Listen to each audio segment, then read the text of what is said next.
भाई अगर आप भी स्टेशनरी का बिजनेस करते हो या करने वाले हो या प्लानिंग कर रहे हो तो आज का ये वीडियो आपके लिए गोल्ड है। आज हम बात करने वाले हैं होलसेल vs रिटेल की।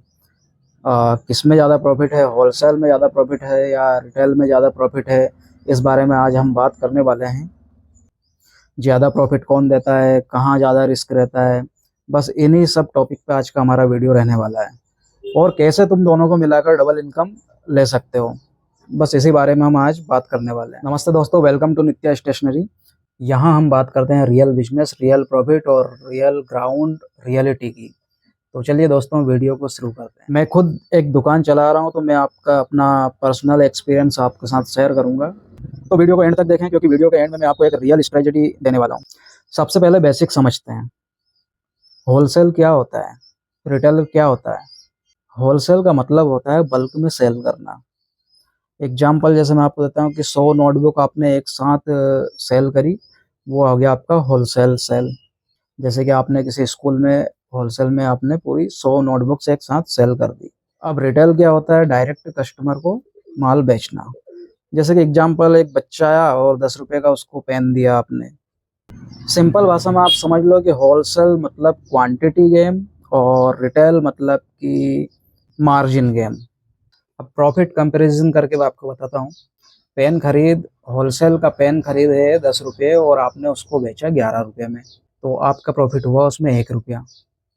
वहीं पे रिटेलर में आपने पेन खरीदा 10 रुपये का और आपने उसको बेचा 15 रुपये का, आपका प्रॉफिट हुआ 5 रुपये का। मतलब कि रिटेलर में आपको ज़्यादा प्रॉफिट मिलता है। दूसरा एग्जांपल ले लीजिए, आपने कॉपी खरीदी 30 रुपये की और वही कॉपी आपने बेची 35 रुपये की, तो होलसेल वाला का प्रॉफिट हुआ 5 रुपये और वही कॉपी रिटेल वाला आपसे खरीदेगा 35 रुपये में और कस्टमर को बेचेगा 50 रुपये में। मतलब कि रिटेलर का मुनाफा हुआ उसमें 15 रुपये। तो यानी कि मार्जिन रिटेलर में ज़्यादा है, प्रॉफिट आप रिटेलर में ज़्यादा ले सकते हैं। लेकिन यहाँ पे रहता है कि आप यहाँ पे क्वांटिटी, कम क्वांटिटी में सेल होते हैं और होलसेलर में ऐसा है कि होलसेलर में आपका बल्क क्वांटिटी में माल बिकता है। मतलब सीधी सी बात समझ लो कि कम कस्टमर में भी आप ज़्यादा मुनाफा कमा सकते हो रिटेलर में, और वहीं होलसेलर में आप ज़्यादा माल बेचकर मुनाफा कमा सकते हो। वहाँ आपको ज़्यादा माल बेचेंगे तो आपको ज़्यादा प्रॉफिट होगा और कम अगर माल बिका तो आपका कम प्रॉफिट होगा। होलसेल में आपने एक बार में 100 से ज़्यादा आइटम्स बेच दिए, वहीं पे अगर रिटेलर की बात करें तो आपको रोज़ थोड़ा-थोड़ा आइटम आपको सेल करना पड़ेगा। मतलब आप सीधा सा एग्जांपल समझ लीजिए कि होलसेल आपका रॉकेट हो गया और वहीं पे रिटेलर आपका स्प्लेंडर बाइक हो गया। अब रिस्क की बात करें तो होलसेल में रिस्क ज़्यादा रहता है क्योंकि इसमें इन्वेस्टमेंट ज़्यादा करना पड़ता है, साथ में पार्टियों का पेमेंट भी डिले हो सकता है। रिटेलर में ऐसा है कि स्लो इनकम तो है लेकिन सेफ है। रियल लाइफ एग्जांपल मैं आपको बताता हूँ। जैसे कि होलसेल वाले ने 500 बुक्स किसी स्कूल को सप्लाई की या 500 नोटबुक्स स्कूल वाले को सेल करी।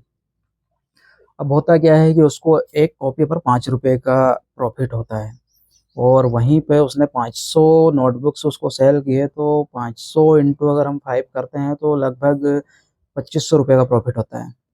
यानी कि एक दिन की पूरी उसकी कमाई 2500 एक ही सेल में उसकी निकल गई। अब रिटेलर में मैं आपको बता दूं कि जैसे कि हमारे दुकान पर 10 बच्चे आए, हर एक बच्चे ने हमसे 50 रुपये की शॉपिंग की, उस पर हमें प्रॉफिट लगभग 20 रुपये पर कॉपी हुआ। अब 20 रुपये पर कॉपी के हिसाब से अगर 20 इंटू हम 10 करेंगे तो हमारा इनकम जो हुई, हमारा प्रॉफिट जो हुआ है वो 200 रुपये का हुआ है। तो यहाँ पर क्या हुआ है कि यहाँ स्लो इनकम है, मतलब इनकम है बट स्लो इनकम है। मतलब दिन भर में हमने 200 रुपये कमाए और वहीं पे होलसेलर वाले ने पूरे दिन में 2500 रुपये कमा लिए। रिटेल क्या है, स्लो है लेकिन ये डेली चलता है। अब हम बात करेंगे कॉम्बो की। मान लीजिए पेंसिल, शार्पनर और इरेजर और स्केल आपका लगभग ये मान के चलिए 20 रुपये का आपका एक कॉम्बो पैक बना और वही आपने उसको 40 रुपये में सेल किया, तो आपका प्रॉफिट हो गया 20 रुपये। आपकी उसमें कॉस्टिंग आई 20 रुपये और आपने सेल किया 40 रुपये, यानी कि सीधा सा आपका प्रॉफिट हुआ 20 रुपये। यही रियल गेम है। अब हम बात कर लेते हैं सीक्रेट स्ट्रेटजी की। अगर स्मार्ट बनना है तो ये करो, शॉप पर रिटेल में चलाओ और स्कूल और ऑफिस वगैरह को बल्क में सप्लाई करो।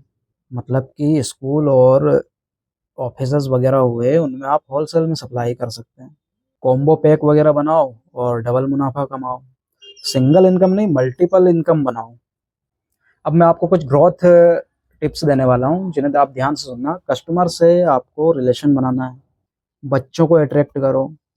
जैसे कि आप क्यूट आइटम्स वगैरह रखकर बच्चों को अट्रैक्ट करने के लिए आप कुछ फैंसी आइटम्स वगैरह अपनी दुकान पर रखें, जिससे कि बच्चे अट्रैक्ट हो। कस्टमर का जो आपके कस्टमर डेली आते जाते हैं, उन लोगों के नाम याद रखो, उनसे अच्छे रिलेशन बनाओ, अच्छे से व्यवहार करो। तो ये आपकी ग्रोथ के कुछ टिप्स हैं। फास्ट सेलिंग आइटम स्टॉक में रखो। शॉप नहीं, हम सामान नहीं बेच रहे, हम अपना एक्सपीरियंस बेचो। अब बात कर लेते हैं सबसे बड़ी मिस्टेक जो अक्सर दुकान वाले करते हैं। दुकानदारों के साथ जाने अनजाने में कुछ ऐसी मिस्टेक हो जाती है जिनसे कि उनकी ग्रोथ कम हो जाती है। सबसे पहला है होलसेल ना करना। दूसरा आ जाता है कि सिर्फ रिटेलर पे ही डिपेंड रहना, रिटेल में ही आप सामान बेचते हैं। और तीसरा आ जाता है स्टॉक मेंटेन ना करना। तो भाई फाइनल बात ये है कि होलसेल मतलब फास्ट इनकम, रिटेल मतलब स्लो इनकम। लेकिन रिटेल में स्लो इनकम है लेकिन हाई प्रॉफिट है। और दोनों मिक्स होकर चलाओगे तो बेस्ट इनकम हो जाएगी। दोनों अगर आप मिक्सअप करके अगर सेल करेंगे तो ये आपके लिए सबसे अच्छा रहेगा। अगर वीडियो पसंद आया हो तो वीडियो को लाइक करें और ऐसे ही बिजनेस टिप्स पाने के लिए चैनल को सब्सक्राइब करें। धन्यवाद। जय श्री राम।